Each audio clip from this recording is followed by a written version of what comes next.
Hello students, this is your second part of video of chapter number 2 from history. So what are the topics far we have completed?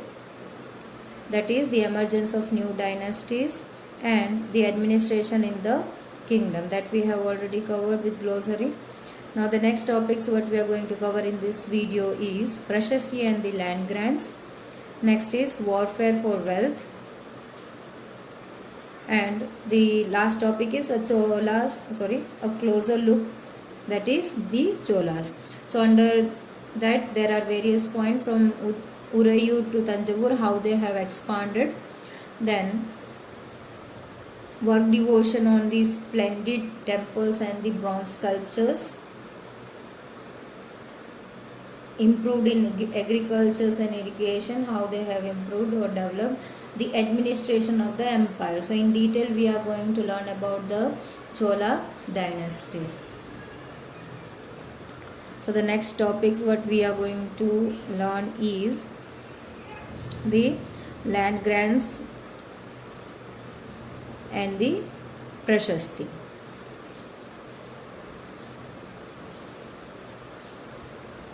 So Prashasti, what do you mean by Prashasti? Prashasti means in praise of someone. So Prashasti tell us about the rulers, how they wanted to depict themselves as a valiant and warrior. So they want to depict themselves as a valiant and warrior, the courageous ruler, a great warrior. Like that they have to depict themselves. So all the details were written in the Prashasti in praise of. Now, details in the Prashasti were composed by Brahman. So, Brahman used to write down these details, but it may not be true. So, it is not completely true whatever it is being written in the Prashasti. But again, it also shares the detail about the extensive information about ruler and his administration. So, they can give away the detail about ruler and their administration. So, behalf of writing the Prashasti by the Brahman, so Brahman used to get the land grants. So, this is given again by the king because they are writing for the kings itself. So, the lands were given for free to the Brahman. It is completely tax free. Now, when the Brahman receives the land, it is recorded in the copper plates. If suppose a Brahman is getting the land one time, later on if the same land is given to the Brahman B, so it is handed over from Brahman A to B. So the record is again maintained in the copper plates. So we can understand. So all is binded in one string, one iron string. So that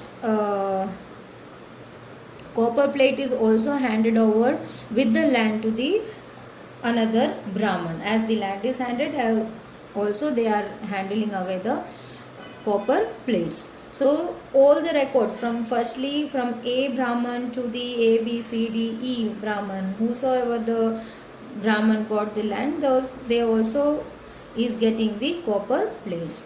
So there is a particular record, the king about the land, that is given by the king to the number of Brahmans. Now what was given with the land? So it is again mentioned in the Chola's inscription. Lands were having boundaries and it is made up of earthen embankment that is made by mud. And also they were planting thorny bushes to separate the one land from other. So this was natural boundaries separated by earthen embankments or the thorny bushes. Now land also contains the fruit bearing trees, gardens, orchards, tree, wells, pasture land for animals, ant hills, etc. Everything was available in this land. Now he who receives the land have all rights to collect the taxes that was imposed by the judicial officers. So who gets the land over here? Brahmans. So Brahmans were having every right to collect the taxes. So he is getting the land for free from the king, but he is having right to collect the taxes. Now again, how much taxes they would collect? That is mentioned and informed by the judicial officers. So according to that they can collect the taxes. Now on what things they are collecting taxes? Here it is mentioned like betel leaves, that is pan, vehicles, woven clothes. There are certain many things they are collecting the tax on. Then he can also build a large room. Already one house is provided to them. If they want to build an extra room or the upper story above the house, if they want to build a story again, and again that too also of baked brick, etc. For everything they have to pay the taxes, and they are having rights also to build away. So Kalhana, a Sanskrit author, used a variety of sources like inscriptions, document, eyewitness accounts and history in his work. So one of his work is he has written a long poem about the ruler of Kashmir of 12th century. To write a poem about him, the Kashmir's ruler, he has gone through all kind of sources, that is inscription, document, eyewitness account, everything, and he has written the longest poem about the ruler of Kashmir, and which century? In 12th century. So next topic we are having warfare for wealth. So how the rulers acquire the wealth.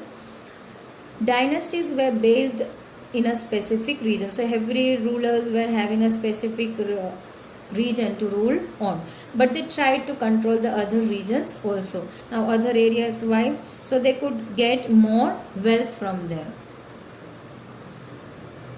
Kannauj, that is the one important area, an important city you can say, in the Ganga Valley, and this was the one such center for whom the three dynasties or rulers were fighting. That was the conflict between the Gurjara Pratihara, Rashtrakuta and as well as Pala dynasty. So they three were having a conflict. They were fighting with each other to control over the Kannauj. Now the long drawn conflict is known as tripartite struggle. So this name was given by the historians because the three parties were there, three rulers were there, so it is called as tripartite struggle. Temples were the common targets during the attack as they were extremely rich. So how they were acquiring wealth, where they were attacking firstly when they are moving to the other regions. So temple was the first area or first place where they were usually attacking because it was extremely rich. Now the second reason why they were attacking on the temple was the ruler tried to demonstrate their wealth and power by building a large temple. So they can shatter the power and the wealth in one attack. So they are always targeting the temple of the other region. So this is the way how they were acquiring the wealth. So Muhammad of Ghazni, he was one of the ruler from Afghanistan. He has raided the Indian subcontinent almost every year. So he was coming to Indian subcontinent every year. And again he targeted wealthy temple. As I said, the temples were extremely rich in India. So he constantly target every year the temple which was rich, and mainly the most famous attack of Muhammad of Ghazni was considered as the attack on Somnath temple. He has attacked Somnath temple 17 times in Gujarat and carried away wealth. So from here only you can understand that how much the temple was rich. If he is coming every year 17 times, means 17 times he is always getting something to looted upon. So the temples were too rich to attack on. He ruled from 997 to 1030 and extended control over parts of Central Asia, Iran and the northwestern part of the subcontinent. Al-Biruni, an entrusted scholar of Muhammad, wrote Kitabul Hind in Arabic and also consulted Sanskrit scholar to prepare this account. So we can have the detail from these both scholars. That is one is the Al-Biruni, and he has written the stuff in Arabic language, and the other one has written in the Sanskrit language. Other kings engaged in warfare were Chahamanas, later on they came to known as Chauhans, who ruled the regions of Delhi and Ajmer. They tried to expand their control to the west and as well as east. Now, which part of west and which part of east?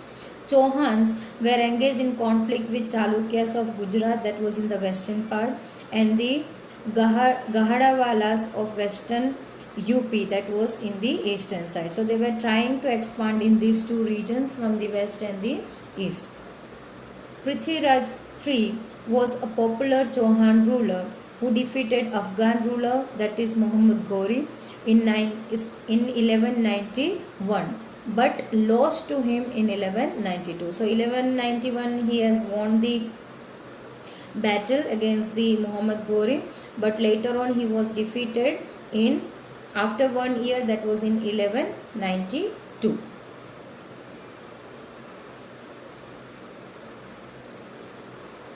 So closer look to Cholas. So their expansion, that is from Urayur to Tanjavur. Minor chiefly family known as Muttariyar held in the Kaveri Delta. So he was an chief from the Kaveri Delta. So he was ruling that regions. They were subordinate to the Pallavas kings of Kanchipuram. Already you know this word subordinate means ruling behalf of the rulers. So the Muttariyar was the subordinate to the Pallava king of Kanchipuram. So they were not the main ruler. Vijayalaya belonged to the Chola family of Urayur. So he was belonging from the Urayur and belonging from the Chola family. So he has captured the delta from Muttariyar in the middle of 9th century. He built the town of Tanjavur and temple for goddesses Nishum Basundini. It means the Durga temple.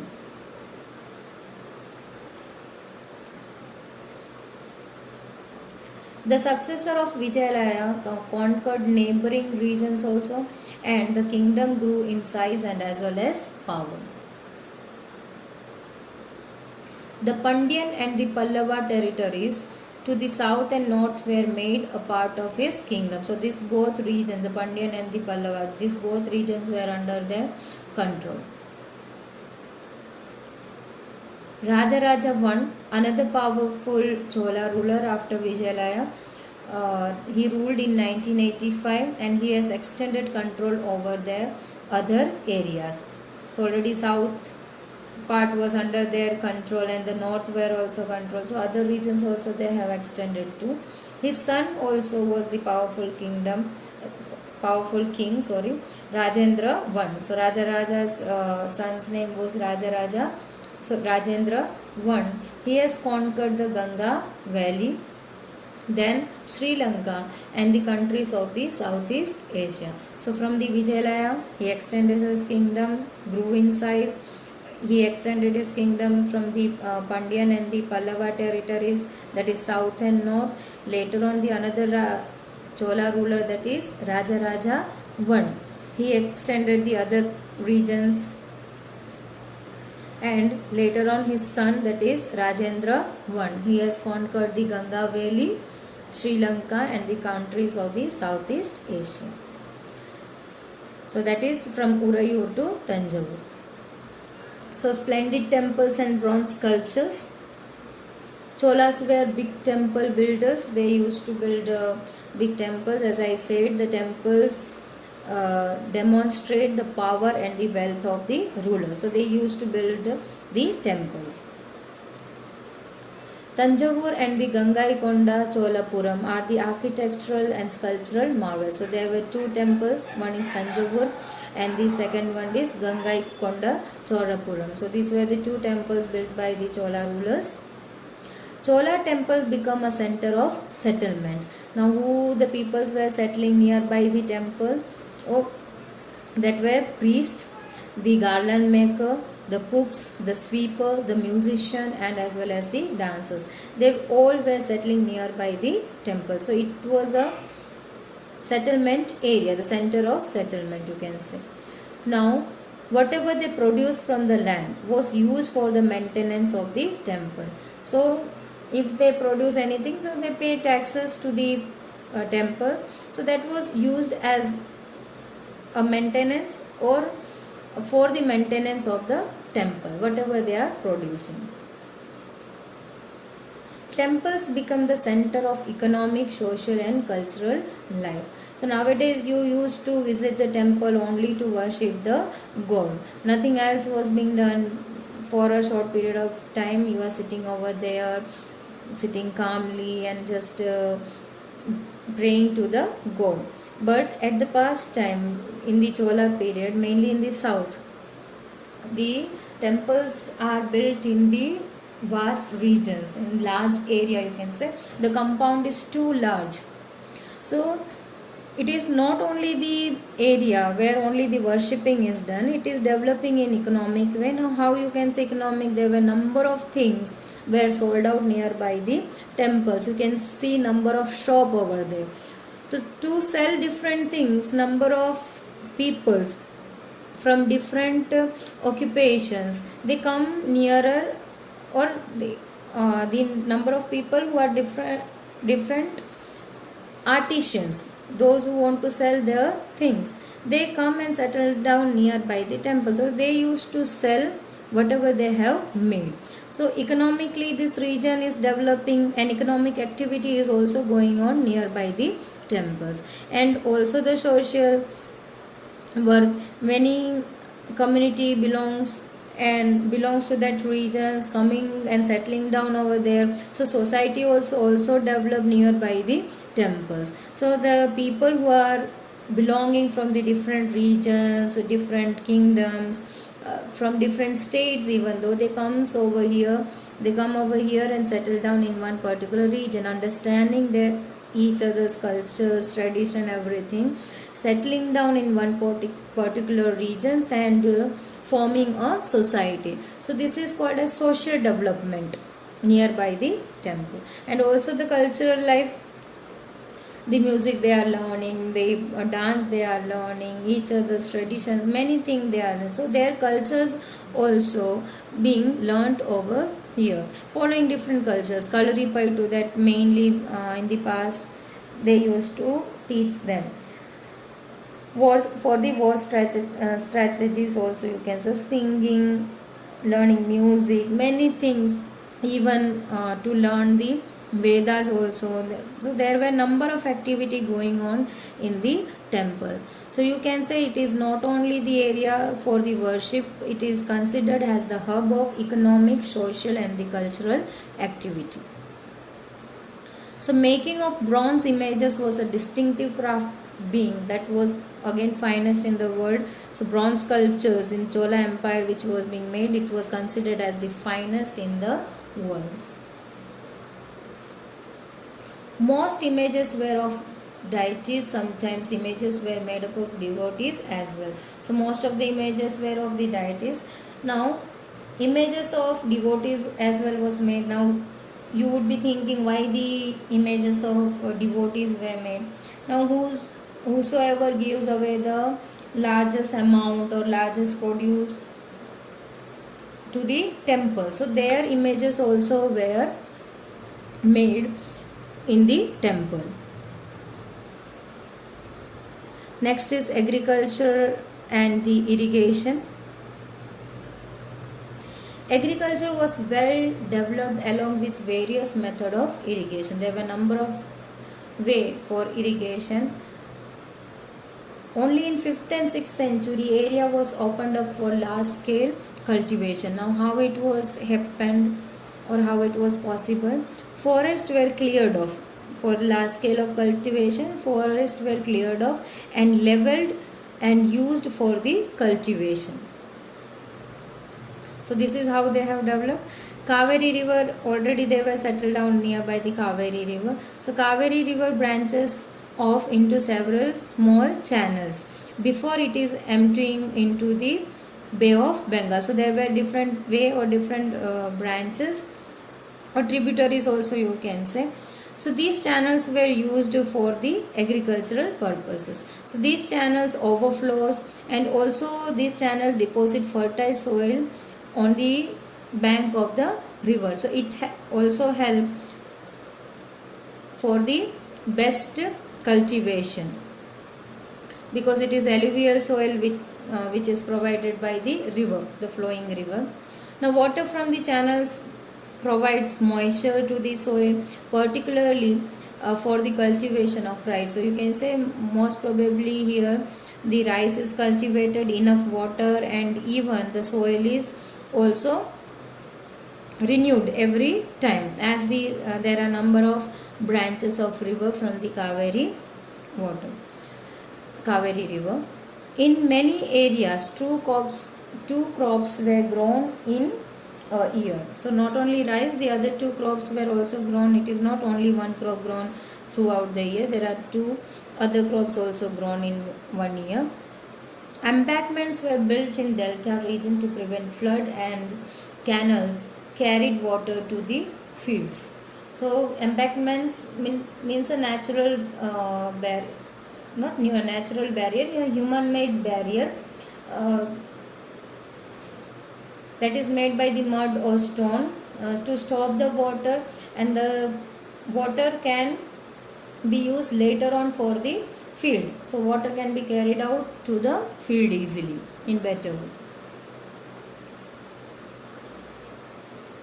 Wells and tanks were dug to collect the rainwater. So the other way, when there is a drought period or summer season, so the water used to get less during that time. The Kaveri river might be dried up or the flow would be less. So during that time they used to dug up wells and tanks and they collect the rainwater. So again it is used for the cultivation purpose. Now administration of the empire. Peasants settled called Ur prospered with the spread of irrigations. So this we will cover in the next video, the administration of the empire. Till then, stay tuned for the next video. Thank you.